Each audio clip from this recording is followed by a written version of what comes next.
Hoje vamos falar sobre a TAE11. Não sei se você sabe, mas nada mais, nada menos do que é a Taesa, né? O que que ela é e como é que ela funciona no mercado financeiro e, claro, né, falar um pouquinho sobre se é hora de comprar, segurar ou até mesmo vender. Aqui, no dia da gravação, você pode ver mais ou menos quanto que ela está custando, né?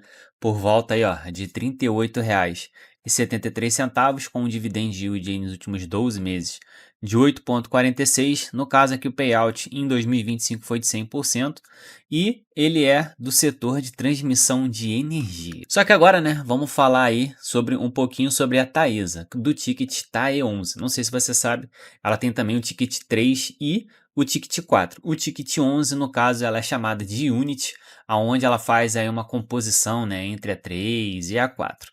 Só que o que que ela faz? Ela nada mais nada menos do que transmite, né, a parte elétrica de alta tensão pelas linhas de transmissão pelo Brasil, ou seja, são aqueles cabos, né, que existem aí espalhados pelo Brasil que faz aí a conexão entre as usinas geradoras às distribuidoras. Ele tem um modelo de negócio totalmente diferente, né, que ele é aí através do RAP, que é a receita anual permitida da Anael, e como eu falei aqui com vocês, ó, a estrutura de Unity é uma da ON e duas da PN, e conta aí presente, né, em 18 estados brasileiros com mais de 14 mil quilômetros de linha de transmissão. E como é que funciona, né, essa parte aí desse seu modelo? Existe a geradora de energia, que são as usinas hidrelétricas, termoelétricas, eólicas, solares, enfim.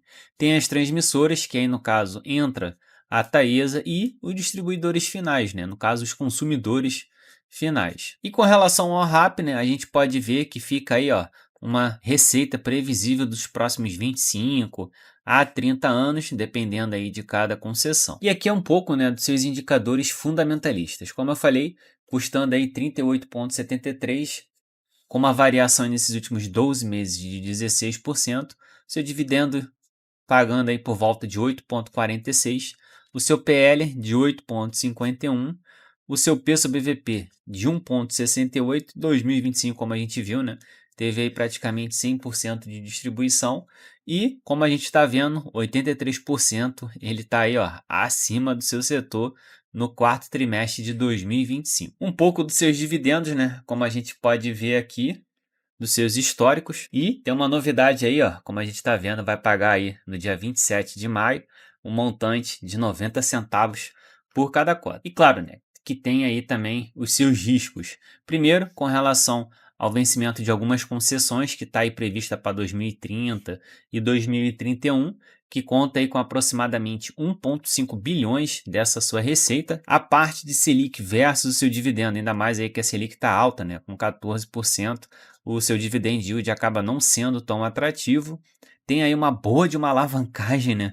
A empresa investiu 1,8 bilhões agora em 2026 e a única parte verde, né, que a gente tem aqui tem revisões aí tarifárias da Anael que podem alterar o seu RAP e o setor de transmissão é o mais protegido que distribuição, né? Mas o risco aí regulatório acaba sim existindo. E agora podemos chegar então a algum veredito, né? Primeiro, compra-se se você quer buscar uma renda passiva consistente com um dividend yield aí por volta de 8%, tolera aí volatilidade no curto prazo pela sua geração de caixa previsível, acredita então nessa queda da Selic, tem aí um horizonte de investimento acima de 3 anos e quer aí exposição no setor elétrico com baixo risco operacional.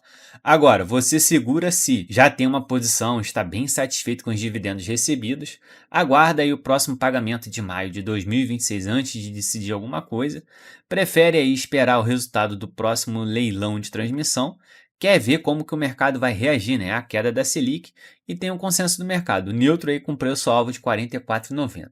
Agora, você vende se precisa de liquidez acima de 10% ao ano, que bate aí o CDI, né, preocupado com o vencimento dessas suas concessões de 2030 e 2031, não tolera aí o risco regulatório nem independência de novos leilões, tem aí um horizonte de curto prazo e busca valorização de capital bem rápido e tem aí o portfólio já muito concentrado em setor elétrico. Chegamos em conclusão que a Taesa, ela é sim a rainha dos dividendos brasileiros. E claro, deixa aqui embaixo nos comentários se você também tem ela na sua carteira. E por hoje é só, galera, e até o próximo vídeo.